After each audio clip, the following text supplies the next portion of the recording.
swastika of the Nazi Party.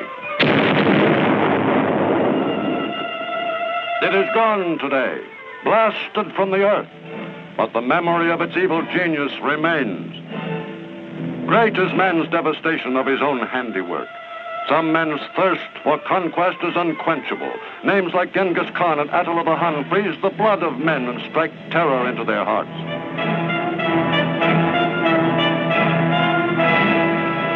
Such a name was Adolf Hitler.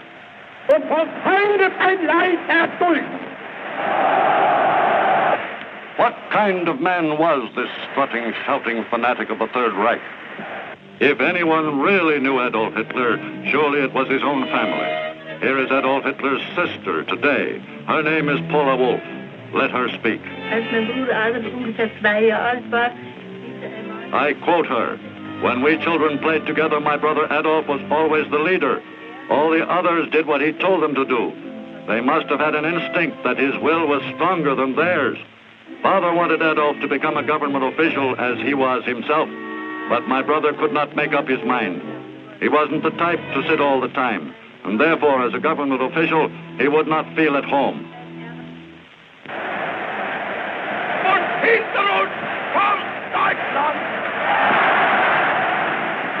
Hitler, a faceless nobody, a failure in early life who rose from the depths of a defeated and despairing Germany after World War I and fell at Armageddon years later amid the terrible wreckage of his own creation, the Third Reich.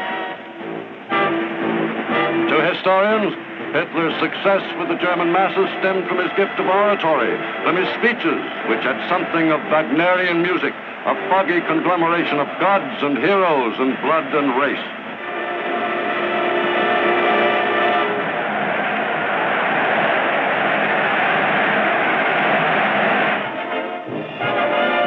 The tale of his boyhood in Kaiser Wilhelm's Germany is soon told.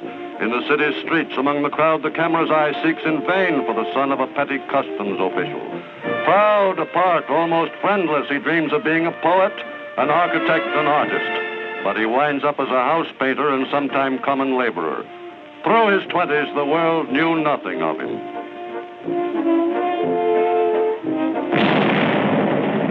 (1914).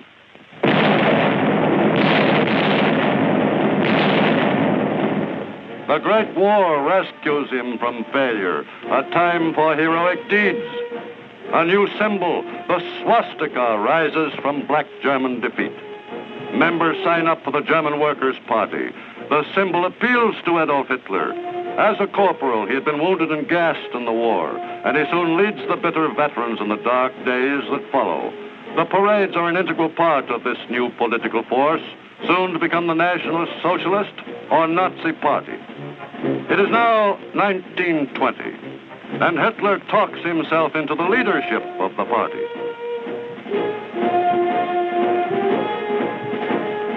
1923, Hitler and General Ludendorff lead the abortive beer hall riots in Munich.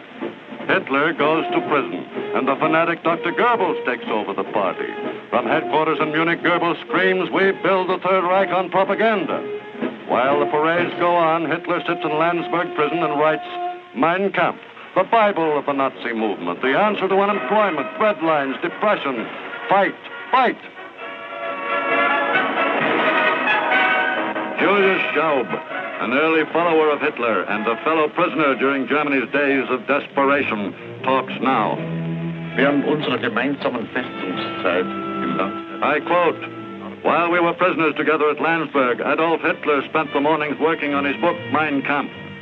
In the evening after supper, when we came together, he used to read us several chapters from his book. There were discussions. The main participants in these discussions were Hess, Griebel, and Dr. Weber. For us young people, it was a training school, if I may say so, because at that time we hadn't realized just what Adolf Hitler was planning to do." Out of prison and now a hero, a happy Hitler resumes control of the party. The fascist salute, borrowed from Mussolini, becomes part of the ritual, along with the banners and the rallies. Other close ties with the Italian fascists are built. Hitler and Rudolf Hess greet Mussolini in Munich, perhaps seeking to learn the way to seize power. The anti-Semite fanatic Julius Streicher is there, and the groundwork is laid for cooperation between the fascists and the Nazis before Mussolini returned to Rome. Behind the pattern of demonstrations, parades, inflammatory speeches, and rituals lies a diabolical purpose. Hitler says in Mein Kampf, man is a fighting animal. A nation, being a community of fighters, is a fighting unit. Any living organism which ceases to fight is doomed to destruction. The present government is weak. Therefore, true Germans must fight this government, conceived in shame and perpetuated in weakness. In speech after speech, Hitler screams his dogma at the German people. Nazi meetings begin to look more like military maneuvers than political rallies. 1928. Hitler has 12 seats in the German Reichstag. By 1930, the world depression is strangling Germany. Hitler now has an ally. Rioting and disorders play into the hands of the Nazis. And by 1932, they hold 230 seats. Violence and intimidation become part of the pattern. Their newspapers, filled with inflammatory propaganda, carry the message. 1932, Hindenburg defeats Hitler for the presidency by a slim margin, the beginning of the end for him.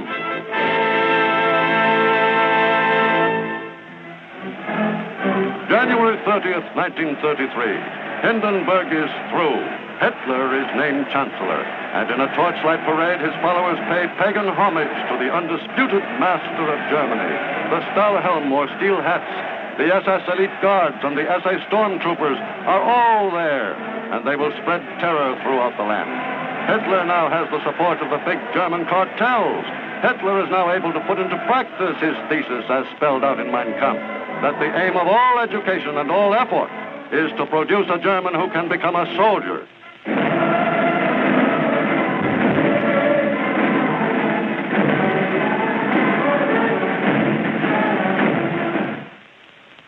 The Nazi Party can now start organized persecution of those Hitler has declared enemies of the state. Attention, Jews, the sign reads. The Nazi Party's chosen goons will carry out their orders with a will. They swoop down on their victims.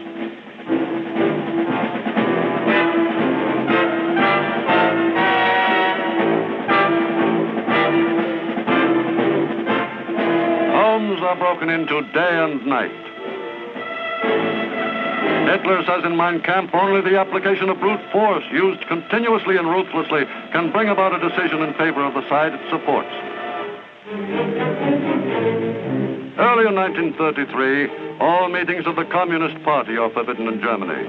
After the Reichstag fire, 4,000 are arrested and hurled into concentration camps behind barbed wire fences. Brown shirts and black shirts join in these roundups. Up to the time of Hitler's appointment as Chancellor, control of the Prussian police has rested in the hands of the president. Now that is ended.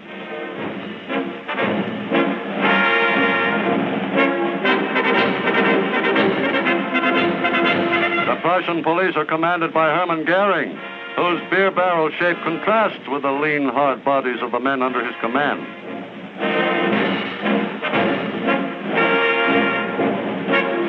But there's not to reason why or to question the will of the Führer.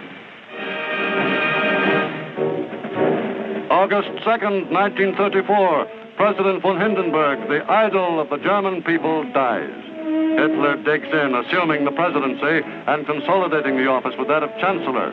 He prods the German people toward his goal at an ever-quickening pace. The Nazi Party consolidates its strength and follows its blueprint to dominate the entire country. Hitler begins to acquire the glassy stare of the self-convinced messiah and has already become a total dictator. Several months earlier, he told a dismayed Reichstag the details of his first bloodbath. Minister-President Hermann Goering, Hitler says, has been the avenging angel of the Führer. Kurt von Schleicher and his wife have been shot dead. Captain Ernest Röhm, once Hitler's companion, is gone. Cries out Hitler, if anyone reproaches me and asks why I did not resort to the regular courts of justice, then I say this. In this hour, I was responsible for the fate of the German people.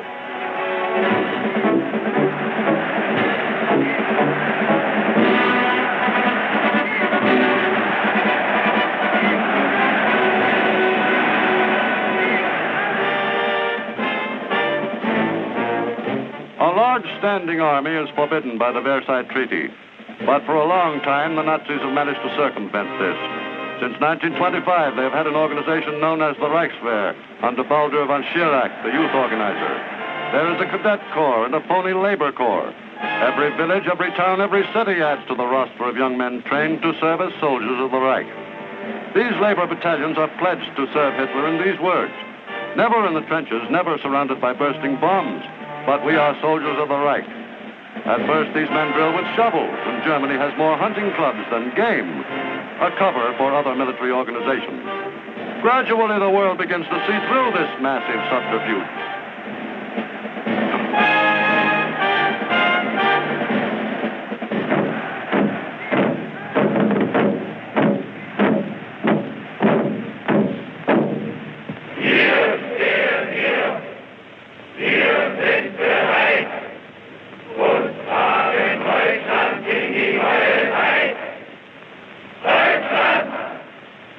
Kamerad, woher stammst du?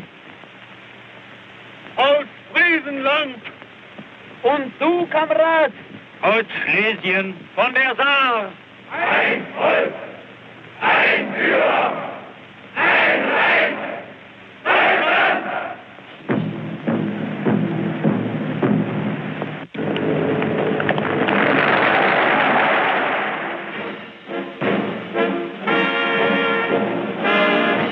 Increasingly bolder with each passing day, the conspirators against world peace soon are strong enough to forget the false labor battalions and the phony shovels. Armed with real guns and striding along in new uniforms, they are a finished fighting force.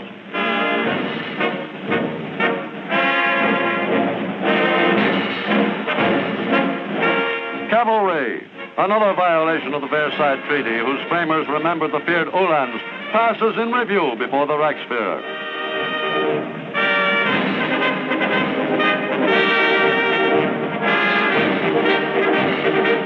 Panzer cars begin to appear. As time passes, the goal, world conquest, seems closer. Hitler begins to feel that he is as ready as he ever will be. March 7th, 1936. He announces his troops will reoccupy the demilitarized Rhineland. The troops march west, 35,000 strong. Don't worry, Hitler tells the Allies, this is only symbolic.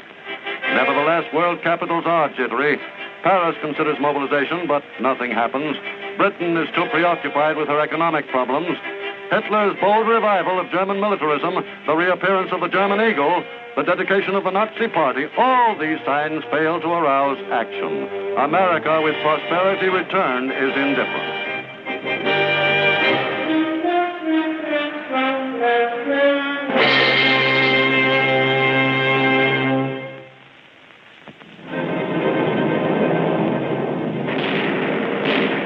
By 1938, Hitler has an air force of 1,500 first-class fighters, tanks and panzer cars for his slick motorized division, and 3.5 million trained soldiers. March 11th, 1938, Der Führer makes his first move across traditional German borders. He invades Austria, and within 2 days, a puppet Austrian chancellor proclaims the unification of the two countries. Another diplomatic card in Hitler's hand, the revived German Navy, a nightmare to Britain with her exposed sea lanes. She, France, and Italy sign the infamous Munich Pact. September 1938. By the following March, Hitler gobbles up the remainder of a prostrate Czechoslovakia. The great Skoda munitions works is added to the Nazi arsenal. More weapons for De Führer's conquests. The Munich Pact becomes a symbol of appeasement, and the world wonders where the next strike will be. And now Russia begins to show an active concern. No bridegroom could be happier than Adolf Hitler, who is keeping his rendezvous with destiny. In 6 short years since he became chancellor, the German eagle again has the world trembling. Facing France, the Siegfried defense line bristles with tank traps and guns. But Hitler's move will not be there, but to the east. Yes, Poland is the next target.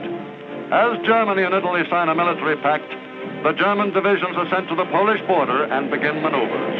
The world, hoping for Russian intervention, is shocked when Hitler and Stalin sign a friendship pact. It is not long before the maneuvers are recognized by the world for what they are, preparation for another Hitler invasion.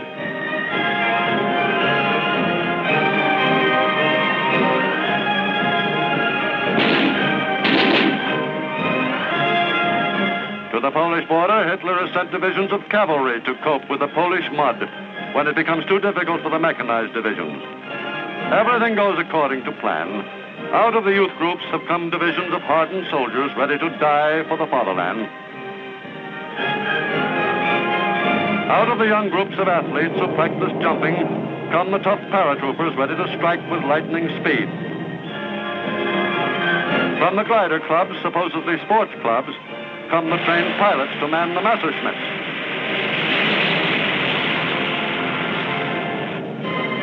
And out of the merchant marine come the trained submarine crews, ready to man the Atlantic wolf packs with which the world is ill-prepared to deal.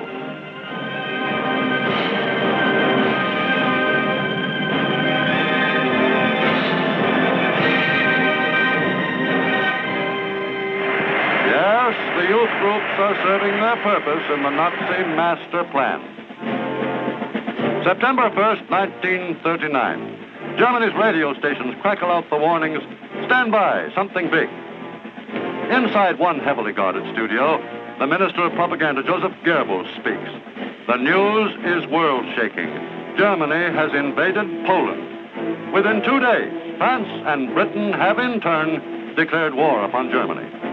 From the balcony of the Reich Chancellery, Adolf Hitler speaks to the people. Let us do duty. He is shocked and furious at the Allies who come to the aid of Poland. There is fighting in the streets of Danzig, desperate fighting all over Poland.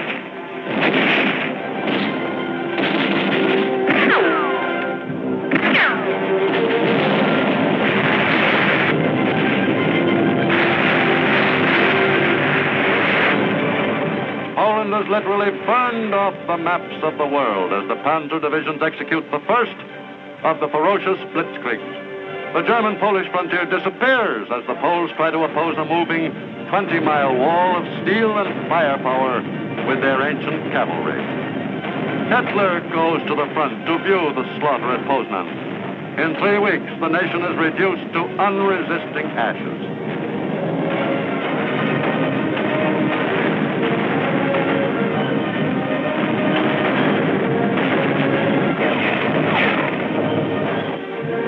Britain and France had decided to come to the aid of the stricken country, but there is little they can do.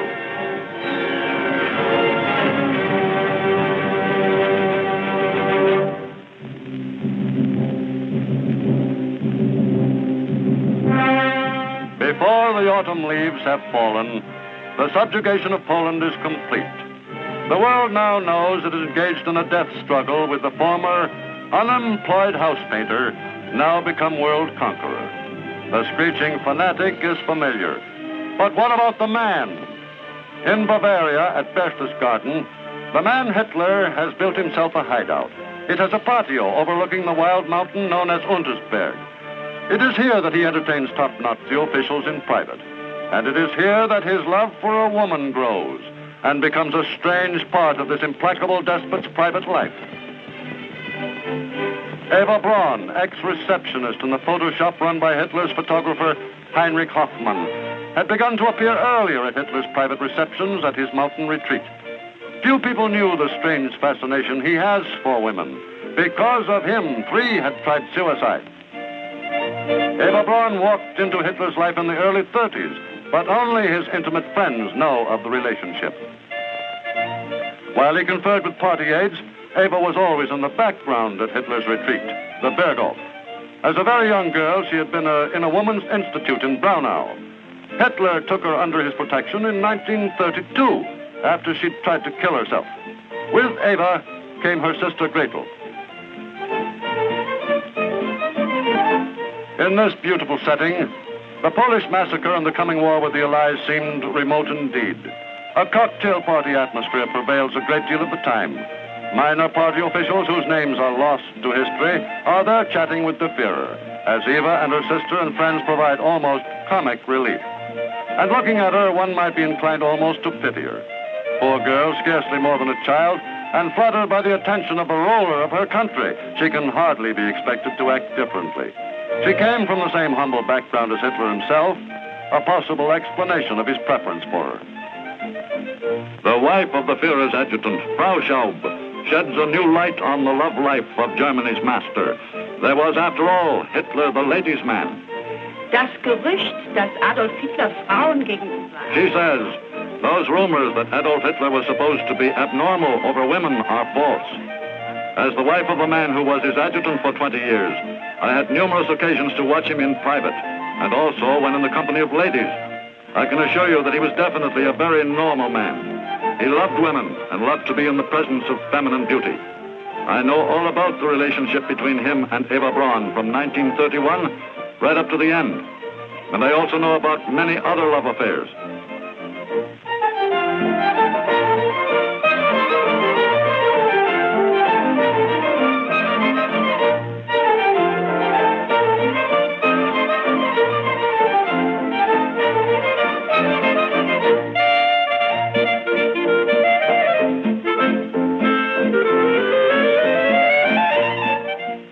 Eva first was seen with Hitler in his house in Munich, and then at the Berchtesgaden hideout when that was built.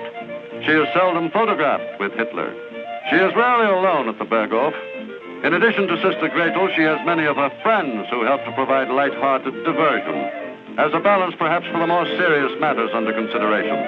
They are joined by the wives of Hitler's visitors among the party members. Eva herself enjoys the picture-taking sequences. Perhaps it is the camera that causes the playful mood. Perhaps it is an escape from the frightening decisions being made at these meetings. From top to toe, Eva makes an attractive picture of medium height, blue eyes, round face, framed in darkish blonde hair.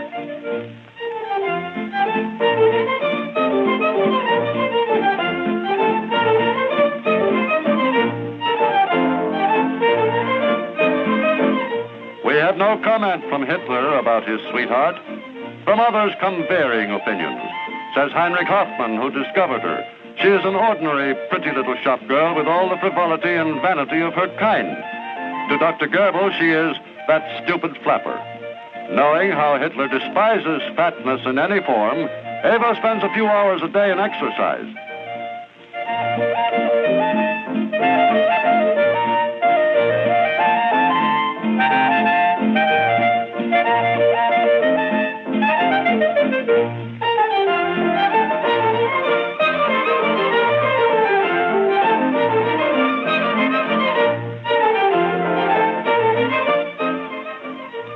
Of course, Hitler, whose waking hours are taken up with 1,000 duties and obligations, is hardly able to pay her the attention a girl of her years would normally expect.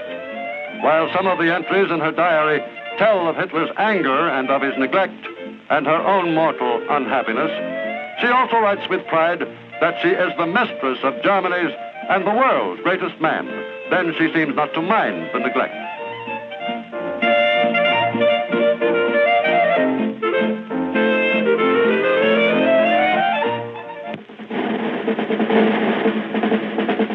In the Berghof, the housekeeper has long been Frau Raubel, who is Hitler's half-sister.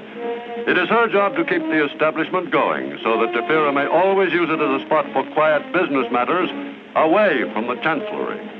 But after her daughter has shot herself for love of Hitler, she resents Eva's installation as her daughter's successor. In the end, Frau Raubel quits her post, leaving Eva the chatelaine responsible only to her lord and master in every sense of the word.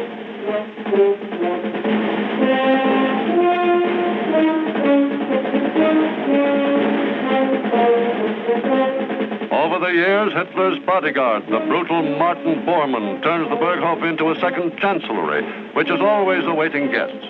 It has seen such notable personalities as Mussolini, Count Giano, the Duke and Duchess of Windsor, others too numerous to mention. This is a reception on the lighter side, however. The chief figure in this group is Herr Professor Goebbels, a frequent visitor to the Berghof. Adolf and Eva pose together for home movies. Then Goebbels and Eva's younger sister, Gretel.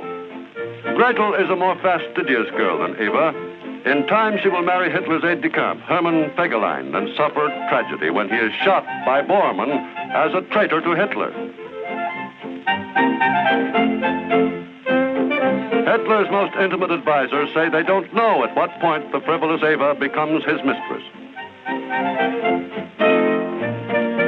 As the wildfire of the war spreads, Hitler more frequently seeks the companionship of Eva.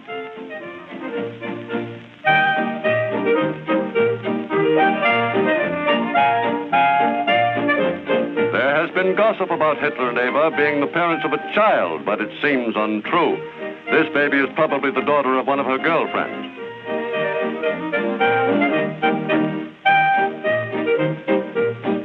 Here is the Führer in a happy mood.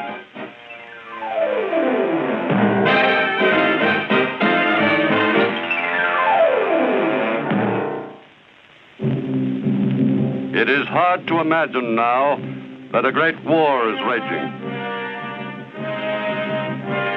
Hitler's private guard is ready for a visitor. The only intimation of war comes when someone like Count Ciano, Mussolini's son-in-law, comes to Berchtesgaden. Hitler wants to know when Benito is going to keep his promise to come into the war. Several months have gone by and Italy is still neutral. But this serious business does not interfere with the round of gay swimming parties featuring Eva Braun and her friends in a kind of water ballet. The fact that Britain and France are going to make a real effort to cut short the mad career of her lover does not curtail the daily diving practice.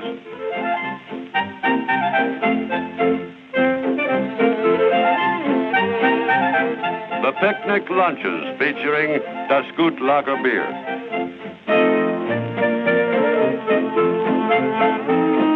Another episode starring Eva with a supporting cast of Nazi leaders visiting Berchtesgaden. Perhaps the habit of stripping the possessions from enemies of the Reich has caused them to forget their manners.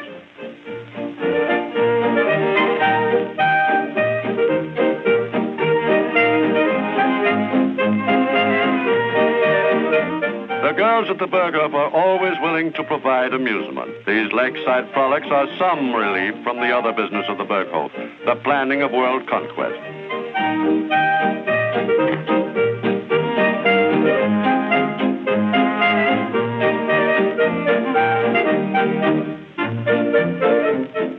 Still more water sports. It is the era of the rubber raft in the Bavarian lakes near the Berghof, and fun for the visiting leaders of the self-styled master race.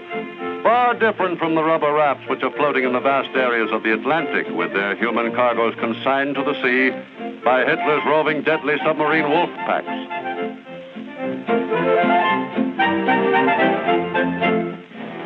A graphic report for Der Führer. Enemy dead, and the plans for further conquest.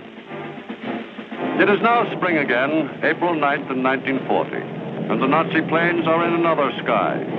After a brief show of air might and the march of a few divisions, Denmark and Norway fall before the German army. These tiny countries cannot resist the concentrated might of German arms and take their orders for surrender over the German-controlled radio stations.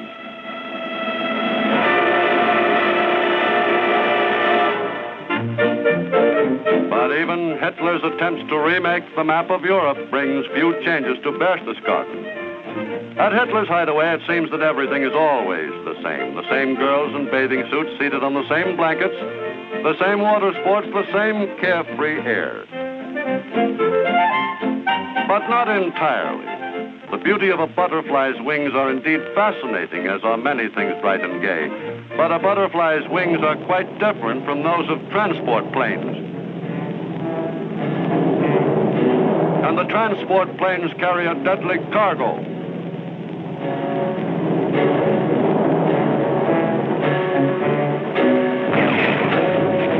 With blinding swiftness, the chain lightning of the Panzer strikes into Holland. Surrender is almost immediate, then into Belgium.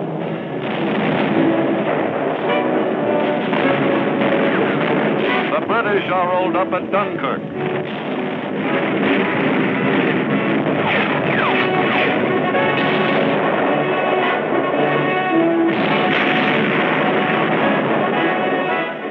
This time, Paris in the spring is a sad Paris. For the second time in a century, German troops march through the Arc de Triomphe. June 22nd, 1940, in the same railway car in the forest of Compiègne, which witnessed the German humiliation of 1918, the French are forced to sign the unhappy armistice. Among the Germans, there are congratulations all around, and the Führer, really letting himself go for once, almost dances a little jig.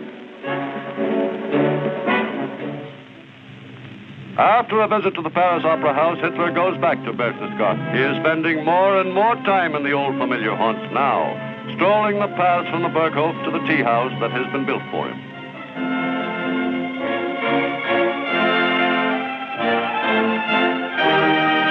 And Eva is less alone than she has been in earlier years.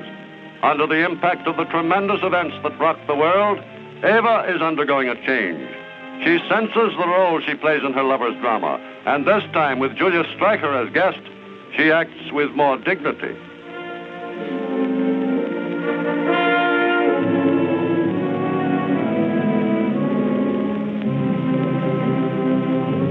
If Adolf seems detached and moody at times, and even busier than usual with Joachim von Ribbentrop and Mussolini, it is because there are great things in the air. Everything is pointing to a blow at England, the bases in France and Norway, the air battle over Britain. But Hitler has other plans, known only to his intimate advisors, such as Joseph Goebbels and Heinrich Himmler.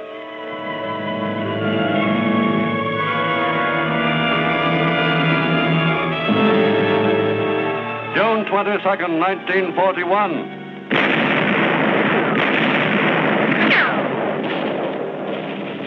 Three great Nazi army groups crash into Russia on a vast front from the Gulf of Finland in the north to the Black Sea on the south. The world is shocked. No one has expected this. Hitler and Stalin have been allies. They have split up Poland. They have signed a mutual assistance pact. The drive carries deep into Russian territory.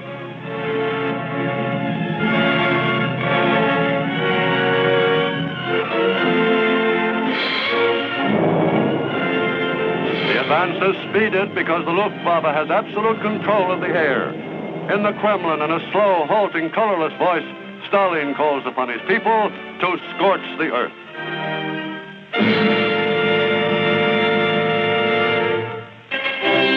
But the Japanese attack on Pearl Harbor on December 7th, 1941, has brought new allies and generals to the Supreme Command. Eisenhower and Bradley join Montgomery and Tedder.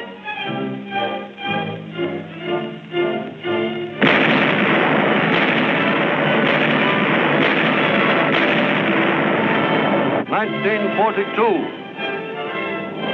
American troops invade North Africa.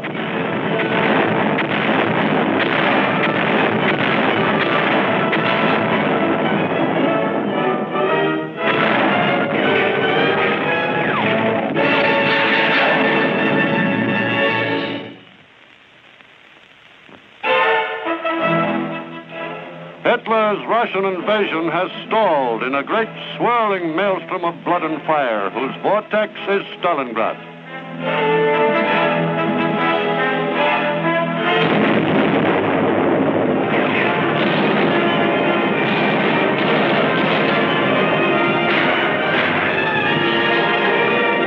July 10th, 1943, the Allies invade Sicily.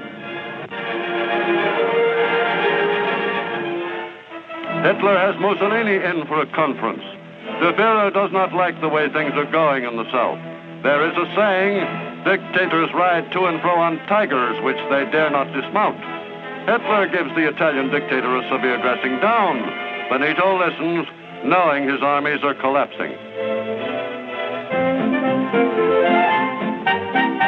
Eva is still kept in the background at the Berghof, doing her slimming exercises alone as her Führer struggles with the titanic problems of the war.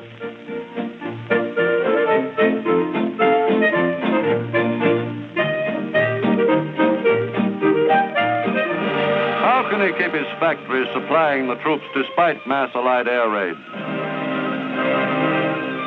How to get more work out of slave laborers whose will to work must be created through terror and torture, and whose physical energy is being sapped by the lack of food due to the strain on the German economy.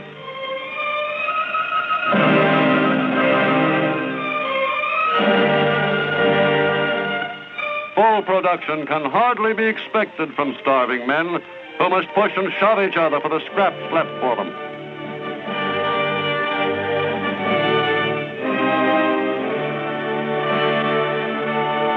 Their desperate existence is hardly considered by the residents of the Führer's private retreat atop the mountain in Bavaria, Eva and her friends. During the summer of 1943, the Rhine maidens of the Berghof seem little concerned that their world is soon to crumble in the consuming flames of the Allied counterattack. Little Eva and her friends hardly have the capacity for such speculation. Her sister Gretel, heavier now, joins in the enjoyment at one of the crystal streams near the Berghof.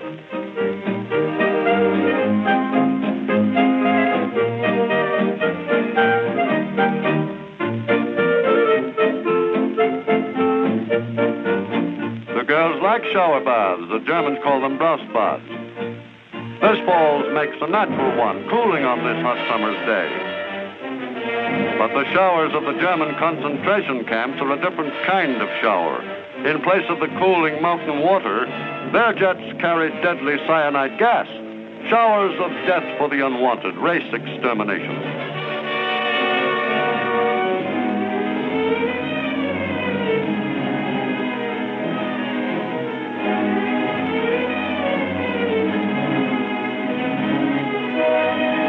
Even the clothing will be salvaged. In its death throes, the Third Reich will overlook nothing usable. September the 8th, 1943, under cover of darkness, American and British troops strike across the Strait of Messina and invade Italy. General Mark Clark leads the invasion.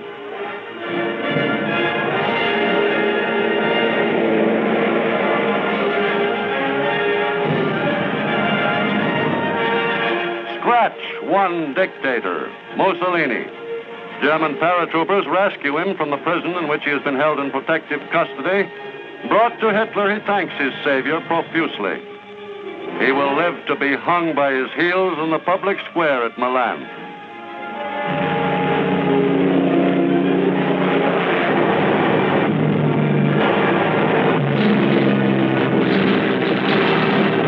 Day and night, British and American bombers are taking off from bases in Britain and North Africa to bomb Germany.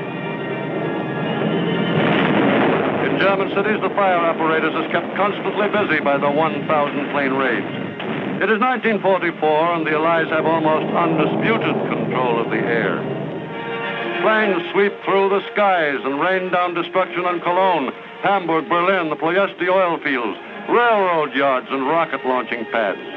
Never has war visited such havoc on the works of man. Hitler's visions of world conquest are beginning to fade. A battle at Monte Cassino in Italy.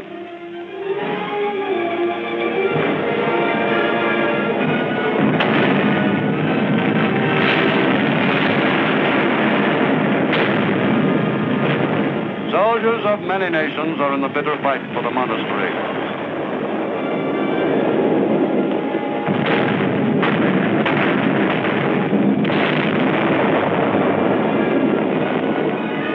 And they take it and go on to Rome. This is truly an Allied army. They understand each other, the universal sign language. The ones who can't understand are the bombed-out civilians. They know little about the mad dictator who has caused their plight, especially the children. Along the shell-torn roads they trudge, seeking shelter.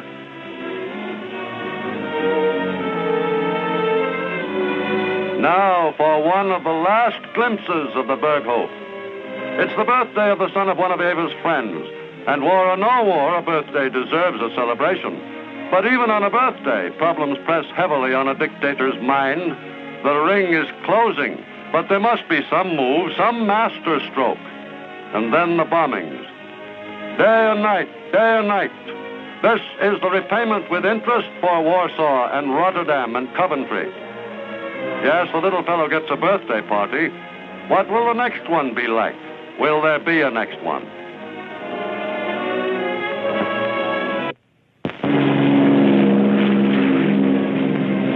June 6, 1944. The French coast from Cherbourg to Le Havre. This is D-Day, 40 Allied divisions storm ashore. At Berghof, 2 months later, Hitler and Nazi officials hold a meeting. A desperate bomb plot has miscarried. Several die in the blast, but Hitler escapes. The only after effect is a slight limp. This war, says Hitler, is one of those elemental conflicts which usher in a new millennium and which shake the world once in 1,000 years.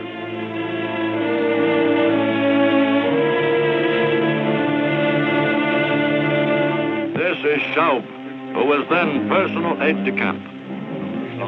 Stalingrad. He says Adolf Hitler's state of health got a lot worse because of the setbacks on the front, especially after the Battle of Stalingrad. He couldn't sleep, his nerves got worse, and he was forced to take to medicine. But I must kill all those rumors. His brain was perfectly in order, right up to his death.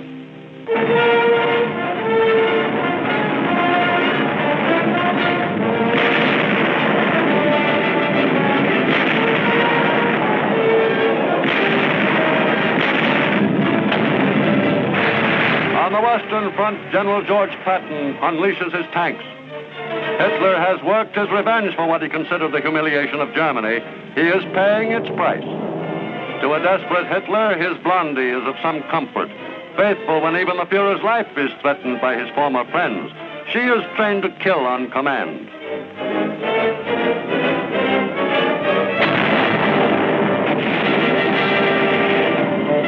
On the Russian front, things go from bad to worse. German troops are driven from Romania, Bulgaria, Yugoslavia, and Greece. The next Russian move will be into the German heartland. German troops bravely face the massive Russian attacks with the inevitable results when troops are outmanned and outgunned and hungry and cold. You never see a goose step in the snow. Disaster follows disaster. The Allies storm across France and double their aerial assaults on Germany itself. German troops are surrendering now by the thousand.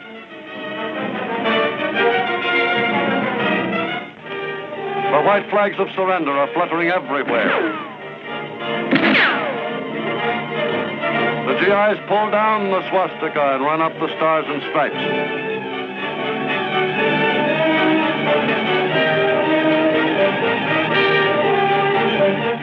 So be it, Hitler tells himself. If the Third Reich must fall, let it be to the Americans. But even this is not to be. There has been a deal at Yalta. The British and Americans are to draw up along the Elbe and let the Russians take Berlin. Hitler sees the handwriting on the wall. He must go to Berlin to turn the rout into victory or fall in the attempt. And so, he and Eva Braun go there and install themselves in the Chancellery. There he screams for greater sacrifices.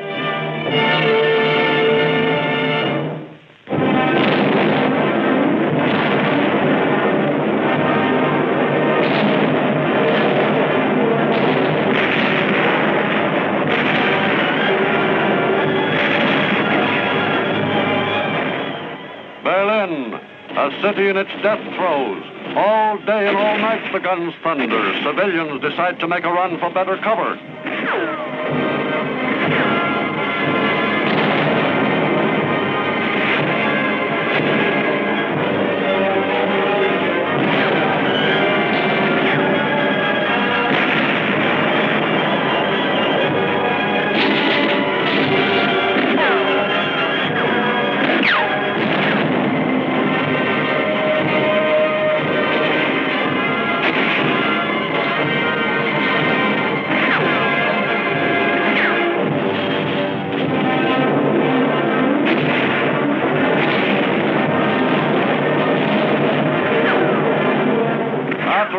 You get so you take chances.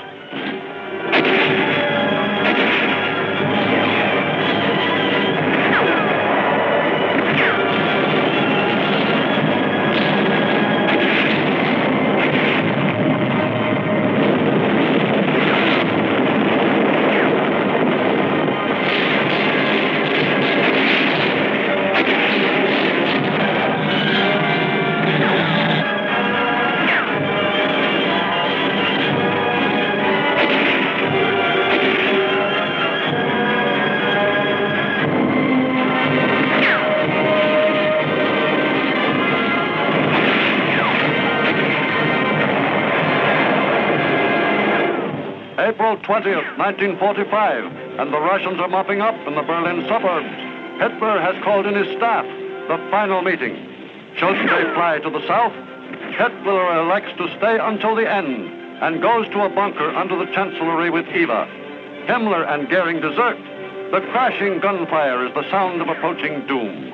On April 22nd, Hitler is in a state of nervous collapse. He refuses to leave the bunker. Julius Schaub remembers the scene. Sein Schlafzimmer im Bunker. He says, I entered his bedroom in the bunker with him. On the table there was a 7.5 pistol. He went up to it. I got a terrible shock. He cocked the gun. But no, it wasn't the last hour yet. He was only making sure it was loaded. A few days later, the event took place, which I thought was going to happen at that moment.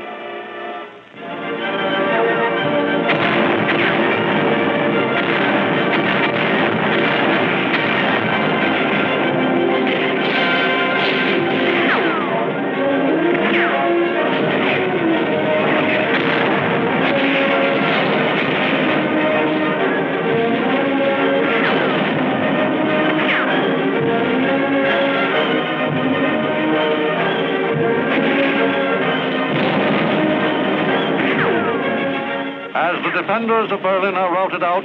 Poison capsules are distributed to the inmates of the vault in the Chancellery. On April 29th, Hitler marries Eva Braun. Adolf Hitler's personal pilot, Hans Bauer, tells about Hitler's final orders. Circa eine halbe bis dreiviertel Stunde vor Hitler. He says, approximately 1/2 to 3/4 of an hour before Hitler's death on the 30th of April, he sent for me. When I reported, he took both my hands in his and said to me, Bauer, I want to say goodbye. For a moment I was speechless, and it took 20 minutes to say goodbye. And the other things, he said, Bauer, I have 2 more orders for you. The first is, I make you personally responsible for burning the corpses of my wife and me. The second is, see to it that Bormann gets through to Dönitz. Dönitz will become my natural successor. I have given Bormann large numbers of orders and documents to take with him to Dönitz. All the time I was struck by Hitler's clear way of speaking. I couldn't believe that this was to be the finish.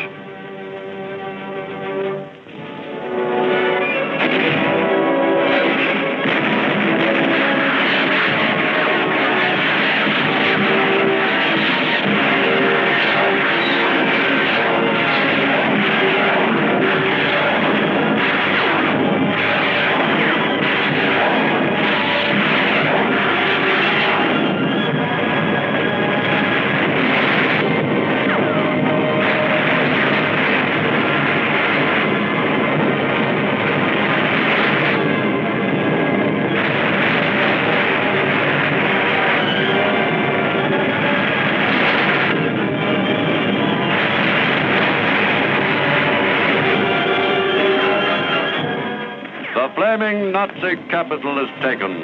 The last defenders are hauled from their holes. Amid the complete ruin, it is difficult to find out what happened to the fallen Nazi idol, but the full story is pieced together later.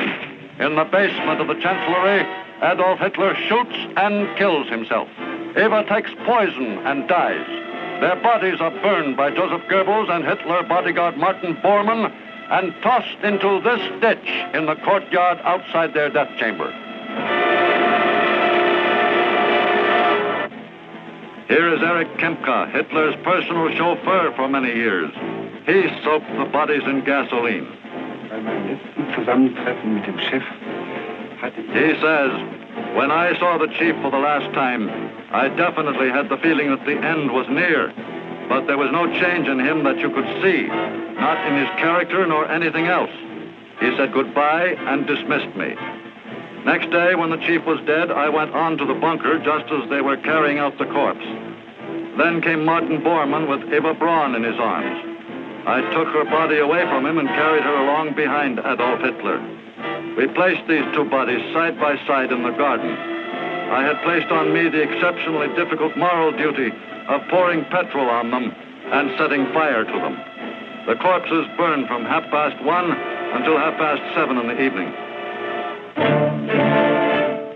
Joseph Goebbels shoots his 6 children and has an SS guard shoot his wife and himself. and the Russians hoist the red flag atop the Brandenburger Gate. American occupation troops arrive from the west, hoist the stars and stripes.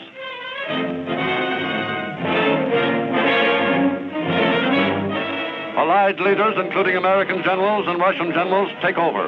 The Third Reich dies in a last convulsive catastrophe. The guns crackle sporadically. The Russians are shooting all suspicious persons.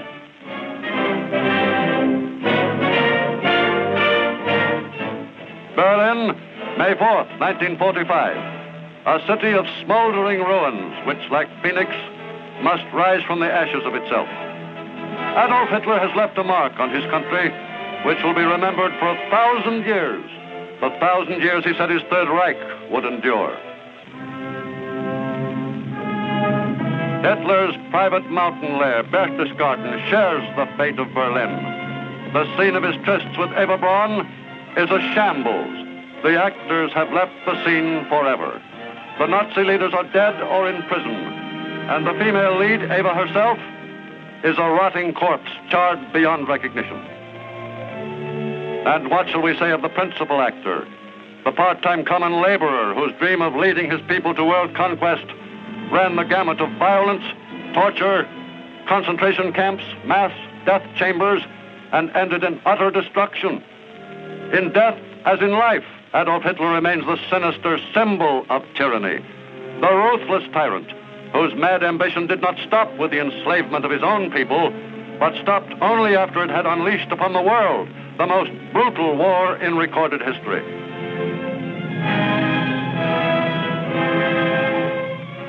Quiet has returned to the gay patio at the Berghof. A quiet which, despite the brutal lesson to be learned from the life of Hitler, has not yet returned to the world.